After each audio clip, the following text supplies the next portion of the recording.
Account এখন class 11-এর অ্যাকাউন্টসের হিসাব নিকাশের ভিত্তি সম্পর্কে আলোচনা করব।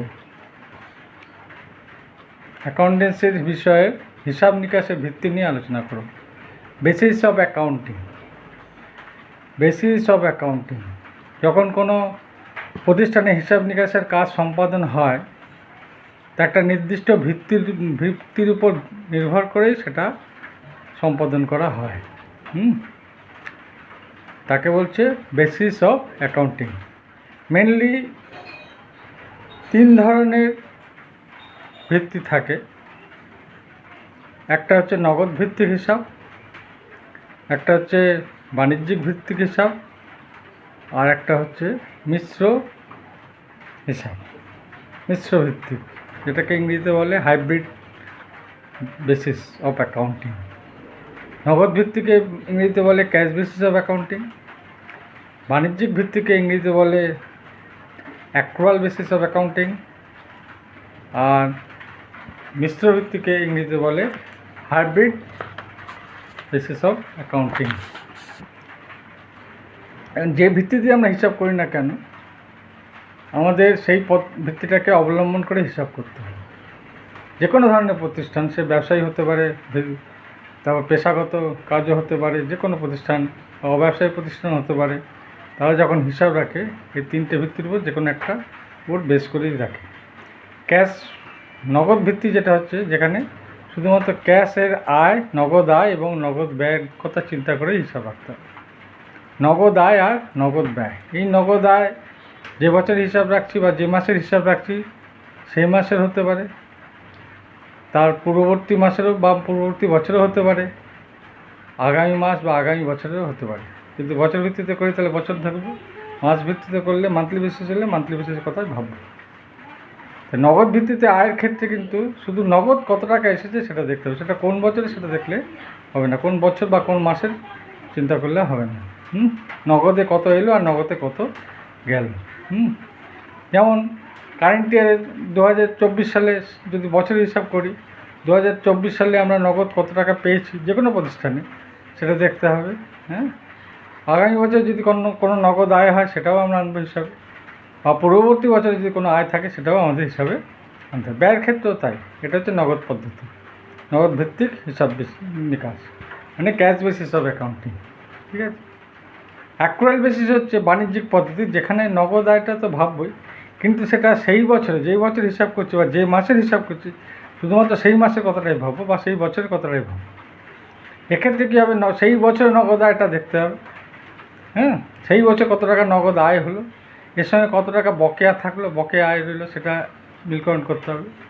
আর কোনোটা যদি অগ্রিম হয়, মানে আগামী মাস বা আগামী বছরের জন্য যদি কোনো আয় করি, এটা হিসাব থেকে বাদ দিতে হবে। কারণ অ্যাকচুয়াল যে আয়টা সেটা দেখাতে হবে, সেটা নগদ, তার সঙ্গে বকেয়াও আসবে। খরচের ক্ষেত্রেও তাই। বাণিজ্যিক পদ্ধতি হিসাব রাখতে গেলে সেক্ষেত্রে খরচ, সারা বছর কী খরচা করলাম সেটা দেখবো, সারা বছর বা সারা মাস, সেটা যদি মাসের হিসাব হয় বা বছরের হিসাব হলে সারা বছরে নগদ কত খরচ হয় সেটা তো দেখবই, সেই বছরের খরচটা। কিন্তু সেখানে আমরা দেখতে হবে যে সেই বছরে বকেয়া কত খরচ আছে সেটা মিলকরণ করতে হবে।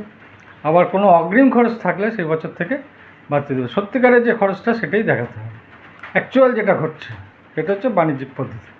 আর মিশ্র পদ্ধতিতে যেটা হয় সেটা হচ্ছে যে কোনো একটা নগদ পদ্ধতির আয় নিতে পারি আর বাণিজ্যিক পদ্ধতির ব্যয় নিতে পারি, এই দুটোকে মিশিয়ে মিশ্র পদ্ধতি। বাণিজ্যিক পদ্ধতিতে ব্যয় নেওয়া হয় সেটা সাধারণত অ্যাক্রুয়াল বেসিসই ধরা হয়, কারণ এটা সংরক্ষণশীল মনোভাব যদি থাকে যে আমরা খরচটা ঠিকভাবে দেখাবো, সেক্ষেত্রে সেই বছরের খরচের সঙ্গে বকেয়া খরচ থাকলে যোগ করব, অগ্রিম খরচ থাকলে বাদ দেবো। আয়টা নগদ পদ্ধতিতে দেখাবো। তাহলে একটা নগদ পদ্ধতি আর একটা হচ্ছে বাণিজ্যিক পদ্ধতি, এই দুটো যখন দেখাচ্ছি তখন তাকে বলছি আমরা মিশ্র পদ্ধতি। এই 3টে পদ্ধতি আমাদের অবলম্বন করতে হবে। ঠিক আছে। তো ক্যাশ বেসিসকে, নগদ পদ্ধতি যেটা আছে সেটা আমরা শুধু নগদের কথাই ভাববো, সেখানে কত নগদ আয় হলো বা কত নগদ ব্যয় হলো কোন বছরে সেটা দেখতে হবে না। সেটা কারেন্ট ইয়ার হতে পারে, ফলোয়িং ইয়ার হতে পারে, প্রিভিয়াস ইয়ারের হতে পারে আয়টা। ব্যয়ের ক্ষেত্রেও তাই, কারেন্ট ইয়ার, ফলোয়িং ইয়ার বা প্রিভিয়াস ইয়ার যে কোনো একটা হতে পারে, যে কোনো ব্যয় হতে পারে বা আয় হতে পারে। এটা দেখানোর জন্য আমি 3টে পদ্ধতি কীভাবে, এটা দুরকম সিস্টেমে হয়। একটা স্টেটমেন্ট ফর্মে করা হয়, আর একটা হচ্ছে অ্যাকাউন্ট ফর্মেও করা যায়। স্টেটমেন্ট ফর্মে করতে গেলে একটা স্টেটমেন্ট মতো লিখে নিতে হবে। যদি ক্যাশ বেসিস করি ক্যাশ বেসিস লিখবো, যদি অ্যাক্রুয়াল বেসিস করি তাহলে অ্যাক্রুয়াল বেসিস লিখবো, যদি মিক্সড বেসিস করি তাহলে মিক্সড বেসিস বা হাইব্রিড বেসিস লিখবো। স্টেটমেন্ট অফ, যদি আমরা স্টেটমেন্ট ফর্মে করি সেক্ষেত্রে আমরা উপরে লিখবো statement of profit and loss for the year ended, এইভাবে লিখতে হবে। সেখানে একটা অঙ্ক নিয়ে আলোচনা করছি, অঙ্কটা করলে বোঝা যাবে যে কীভাবে হিসাবটা হচ্ছে। একটা অঙ্কটা লিখে নিলে ভালো হয়। অঙ্কটা আমি বলছি। Mister A K Dutta, A private medical practitioner, submits the following particulars of his income and expenses for the year ended 31st December 2024 are as follows. আবার বলছি, mister A K Dutta, a private medical practitioner, submits the following particulars of his income and expenses for the year ending 31st March 2024 are as follows. ABC করে লিখবে। প্রথমে A, fees receive from patient rupees 2,50,000 for the year 2024। Fees receive from পেশেন্টের কাছ থেকে ফিজ পাচ্ছে 2,50,000 টাকা ওই সারা বছরে 2024 সালে। এবার বি লেখো, fees received in advance for the year 2025 rupees 50,000। আগাম ফিজ পেয়েছে 25 সালের জন্য 50,000 টাকা। এবার C, fees due but not received rupees 10,000, মানে ফিজ বাকি রয়েছে, পাওয়া যায়নি, টাকা পরে দেবে। এটা বলছে অ্যাক্রুড ফিজ বলে একে। এটা 10,000 আছে। এবারে D, salary of compounder paid for the year 2024 rupees 60,000। এবারে E, salary of nurse paid in cash rupees 80,000 for 2024। F, আচ্ছা আবার বলছি, salary of nurse paid in cash rupees 80,000 for 2024। F, rent of chamber paid rupees 40,000 for the year 2024। আচ্ছা G, rent of chamber due but not paid rupees 5,000, মানে outstanding rent of chamber হবে এটা, rupees 5,000। Rent of chamber due but not paid rupees 5,000, that is outstanding rent of chamber rupees 5,000। H, salary of nurse paid in advance rupees 10,000। Salary of nurse paid in advance rupees 10,000, নার্সকে বেতন দেওয়া হলো 10,000 টাকা আগাম হিসাবে, মানে আগামী বছরটা এবছরে দিয়ে দিচ্ছে, এরকম অ্যাডভান্স দিলে আগামী বছরটা এবছরে দেওয়া হচ্ছে, সেটাই বুঝতে হবে। এবারে বলছে compute his net income under cash basis, under accrual basis and under hybrid basis, তিনটে বেসিসে করতে হবে। তাহলে নেট ইনকামটা বলেছে under cash basis, under accrual basis and under hybrid basis. এটা তিনটে করতে গেলে এখানে অ্যাকাউন্ট ফর্মেও করা যায়, স্টেটমেন্ট ফর্মেও করা যায়। আমি এখানে অ্যাকাউন্ট ফর্মেই বলছি।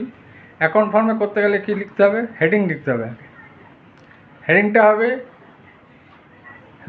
In the books of doctor DK Dattagupta বলে হেডিং দেবে। তার নিচে লিখবে income and expenditure account for the year ended 31st March 2024। আবার বলছি income and expenditure account for the year ended 31st March 2024 under cash basis. প্রথমটা করবো ক্যাশ বেসিস, তারপরে করবো অ্যাক্রুয়াল বেসিস, তারপরে করবো হাইব্রিড বেসিস। প্রথমটা ক্যাশ বেসিস। ক্যাশ বেসিস কী হবে, শুধু নগদ আয় আর নগদ ব্যয়গুলো, এখানে বকেয়া বা অগ্রিম কোনো অ্যাডজাস্টমেন্ট হবে না। সারা বছরে যা নগদ পাচ্ছি সেটা এবছর হতে পারে, আগামী বছর হতে পারে, সেগুলোই আসবে, আর ব্যয়ের ক্ষেত্রেও তাই হবে। তাহলে বাঁ দিকে লিখবে এক্সপেন্ডিচার, ডান দিকে লিখবে ইনকাম, আর ডেবিট ক্রেডিট লিখে দেবে। আর কালাম করবে, এখানে ক্যাশ বেসিস করলে একটা কালাম করলেই হবে, কিন্তু অ্যাক্রুয়াল বেসিস করলে দুটো লাগবে, হাইব্রিডে দুটো করে কালাম করতে হবে। তাহলে বাঁ দিকে এক্সপেন্ডিচার, ডান দিকে ইনকাম। আচ্ছা প্রথমে আমি ইনকামগুলো বলছি। ফিজ রিসিভ ফ্রম পেশেন্ট, যেটা ফর দি ইয়ারে 2024 পুরো টাকাটা এখানে আসবে, সেটা হচ্ছে 2.5 লাখ টাকা আগে লিখতে হবে। আচ্ছা, এখানে নগদে যা আসবে সেটা এবছর হোক আগামী বছর হোক সবই এখানে আসবে। আচ্ছা, fees received in advance for the year 2025 এটাও আসবে ইনকাম হিসাবে, বাই ফিজ রিসিভ বলে লিখবো ইন অ্যাডভান্স 50,000। আর এক্সপেন্সের ক্ষেত্রে শুধু নগদ খরচটা দেখাবো ডেবিট দিকে। কী লিখবো? এক্সপেন্সের মধ্যে এখানে আছে salary of compounder paid for the year 60,000, এটা আসবে। আচ্ছা, আর কি আসবে? Salary of nurse paid in cash 80,000, এটা আসবে ডেবিট দিকে। আর কি আসবে? রেন্ট অফ চেম্বার পেইড 40,000, এটাও আসবে। আচ্ছা, কিন্তু বকেয়া বা কোনো অগ্রিম আয় বা ব্যয় এখানে কিছু আসবে না। তাহলে কত হলো আমাদের দেখতে হবে। প্রথমে ছিল 2.5 লাখ টাকা ফিজ রিসিভড, তার সঙ্গে 10,000 অ্যাডভান্স পেয়েছি, সেটাও আসবে এখানে, নগদ পেয়েছি যেহেতু। এটা গেলে টোটাল রিসিভ হলো আমার 2,60,000 টাকা। এর থেকে আমার খরচ বাদ যাচ্ছে। স্যালারি অফ কম্পাউন্ডার পেইড ছিল 60,000, এটা মাইনাস হবে। আচ্ছা, তারপরে salary of nurse paid in cash এটা 80,000, এটাও মাইনাস হবে। তারপর রেন্ট অফ চেম্বার পেইড 40,000, এটাও মাইনাস হবে। আচ্ছা, আর কোনো নগদ কিছু আছে? আর কিছু নেই। তাহলে আমার নেট ইনকাম কত দাঁড়ালো? নেট ইনকাম এখানে টোটাল ছিল 2,60,000 ইনকাম ছিল আমার টোটাল। তার থেকে মাইনাস করছি আমি, আচ্ছা, 60,000 স্যালারি অফ কম্পাউন্ডার, 80,000 নার্সের স্যালারি মাইনাস করছি, আর মাইনাস করছি রেন্ট অফ চেম্বার পেইড করেছি 40,000, এটা মাইনাস করব। আচ্ছা, তাহলে কত হচ্ছে? টোটাল নেট ইনকাম 80,000 হলো। ঠিক আছে, এটা ডেবিট সাইডে টোন নেট ইনকাম বলে লিখে দেবো। এটা ক্যাশ বেসিসে হলো। ঠিক একই অঙ্ক যদি অ্যাকচুয়াল বেসিসে করি, ওই ছকটা একই হবে। ওটা লিখে দেবে income and expenditure account for the year ended 31 March 2024 বলে হেডিং লিখবে, ডেবিট কেট তো লিখতেই হবে। আচ্ছা, এই অ্যাকচুয়াল বেসিসে করার সময় নগদ তো আসবেই, তার সঙ্গে কোনো বকেয়া থাকলে সেটা যোগ হবে। এখানে ফিজ রিসিভ যেটা পেশেন্টের কাছ থেকে পেয়েছি কত টাকা? 2.5 লাখ টাকা। 2.5 লাখ টাকাটা লিখবো। এর সঙ্গে যেটা অ্যাডভান্স পেয়েছিলাম 50,000 টাকা, সেটা আমরা মাইনাস করে দেবো। এটা এই বছরের খরচ নয় বলে, আগামী বছর খরচ, এই বছর আয় নয় বলে এটা আগামী বছরের আয় ছিল। ঠিক আছে, এরপরে অ্যাড করব ফিজ ডিউ বাট নট রিসিভ 10,000 টাকা, এটা বকেয়া ফিজ ছিল, এটা অ্যাড করে এই কটা ইনকাম আমার থাকলো। এখানে টোটাল ইনকাম হলো 2,10,000। ঠিক আছে, এটা ইনকাম সাইডে টোটাল করে দিলাম। এবার এক্সপেন্ডিচার সাইডে কী লিখবো? স্যালারি অফ কম্পাউন্ডার পেইড, এটা কত ছিল? 60,000। এখানে কি কোনো অ্যাডভান্স আছে, কম্পাউন্ড বা বকেয়া কিছু আছে? দেখতে হবে। না, নেই। না, নেই এখানে। তাহলে এখানে 60,000 টাকাটা পুরোটাই বসবে salary of compounder paid in cash. তাহলে এখান থেকে 60,000 টাকা বসাতে হবে। আচ্ছা, তারপরে ডেবিটে বসাবো কি? স্যালারি অফ নার্স পেইড, নার্সকে দিচ্ছি 80,000 টাকা, তার মধ্যে নার্সকে অ্যাডভান্স পেমেন্ট করেছিলাম 10,000 টাকা। তাহলে স্যালারি অফ নার্স পেইড ছিল 80,000, তার থেকে মাইনাস করবো 10,000, যেহেতু পেইড ইন অ্যাডভান্স আগাম দিয়েছি, আগামী বছর স্যালারিটা এবছর দিয়ে দিয়েছিলাম। ওটা মাইনাস করলে অ্যাকচুয়াল কত হবে? 70,000 টাকা হবে নার্সের। ঠিক আছে।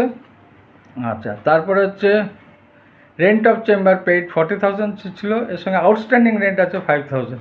তাহলে রেন্ট অফ চেম্বার পেইড আমরা দেখাবো 40,000, যেটা বকেয়া ছিল সেটার সঙ্গে কিন্তু অ্যাকচুয়াল বেসিস হলে যোগ হবে। তাহলে কত টাকা হচ্ছে?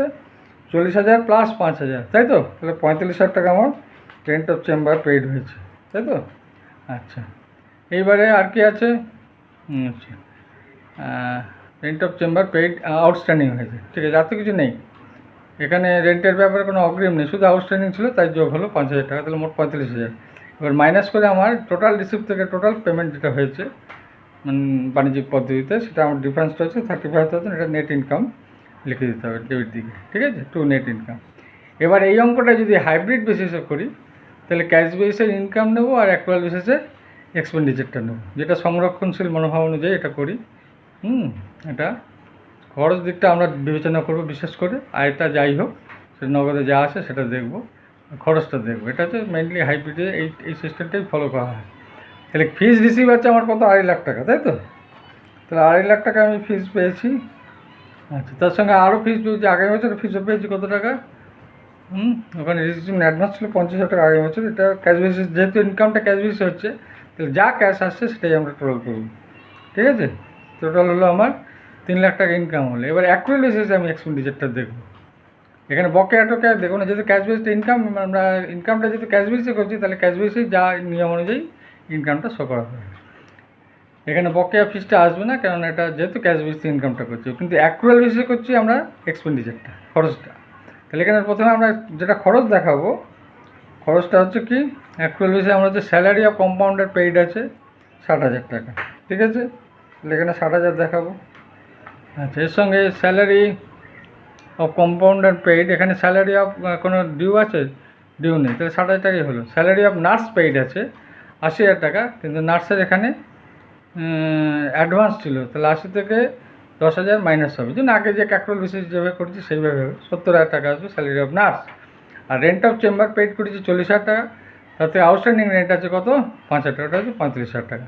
তাহলে এগুলো টোটাল এক্সপেন্ডিচার সাইডে লিখতে হবে, লিখে এবার ডিফারেন্সটাই আমার নেট ইনকাম হয়ে যাবে। ঠিক আছে, এই তিনটে বেসিসই আমাদের ফলো করতে হয় সাধারণত। একটা হচ্ছে ক্যাশ বেসিস, একটা হচ্ছে অ্যাক্রুয়াল বেসিস, আর একটা হচ্ছে হাইব্রিড বেসিস। ক্যাশ বেসিস শুধু নগদ আয় আর নগদ ব্যয় দেখবো, আর অ্যাক্রুয়াল বেসিসে কী দেখবো, নগদ আয়ের সঙ্গে নগদ আয় যে বছরই আয় হোক না, অ্যাক্রুয়াল বেসিসে দেখতে নগদ এই বছরের জন্য নগদ কত টাকা আসছে, তার সঙ্গে কোনো বকেয়া থাকলে সেটা যোগ হবে, মানে অ্যাক্রুড থাকলে যোগ হবে, আর অ্যাডভান্স থাকলে, অ্যাডভান্স রিসিভ থাকলে সেটা বাদ যাবে। ব্যয়ের ক্ষেত্রে সেরকম, যা খরচ হচ্ছে তার সঙ্গে আমরা বকেয়া খরচ যোগ করব, আর অগ্রিম খরচ বাদ দেবো। এইভাবে অ্যাক্রুয়ালটা দেখা যায়। অ্যাক্রুয়ালটা অ্যাকচুয়াল যে আয় হচ্ছে বা অ্যাকচুয়াল ব্যয় হচ্ছে সেটাই দেখানো হয় অ্যাক্রুয়াল বেসিসে। এটা সাধারণত ব্যবসাদাররা এই পদ্ধতিতে হিসাব রাখে। আর নগদ পদ্ধতি হিসাব রাখে সাধারণত পেশাদারি ব্যক্তি যারা আছে, যেমন ডাক্তার, লয়ার, এরা সব চার্টার অ্যাকাউন্টেন্ট, এরা অ্যাক্রুয়ালও করে। ঠিক আছে, আবার অনেক সময় সংরক্ষণ বেশি, সংরক্ষণশীল রেখে চললে তখন নগদ পদ্ধতিতে আয় ধরে, আর বাণিজ্যিক পদ্ধতিতে ব্যয় থেকে হিসাব রাখে। ঠিক আছে, আর ছোটোখাটো ব্যবসা প্রতিষ্ঠান সাধারণত ক্যাশ বেসে হিসাব রাখে। ছোটোখাটো ব্যবসা হোক বা যারা বৃত্তিমূলক কাজে জীবিকা অর্জন করে, ডাক্তার, লয়ার, এরা সব ক্যাশ বেসেই করে। আর অ্যাক্রুয়াল বেসে সাধারণত করে ব্যবসাদার যারা আছে তারা করে, যারা প্রকৃত আয় বা ব্যয়, প্রকৃত লাভ বা লোকসান জানতে চায়, তারা এই অ্যাক্রুয়াল বেসিসে হিসাব করে। আর হাইব্রিড বেসিসটা ছোটোখাটো প্রতিষ্ঠান বেশি করে, যেহেতু এখানে দুটো সিস্টেম বজায় রাখে, খরচটা ঠিক মতন করে আর আয়টা নগদেই দেখে। ঠিক আছে, এই অবধি থাক, যদি কোনো অসুবিধা হয় জানাবে। আর এটা স্পিকারে শুনবে আর ব্লুটুথ ইউজ করবে, ব্লুটুথ অন করে স্পিকারে শুনলে ভালো হবে, বুঝতে পারবে। ঠিক আছে, আচ্ছা, কোনো অসুবিধা হলে জানাবে। ঠিক আছে।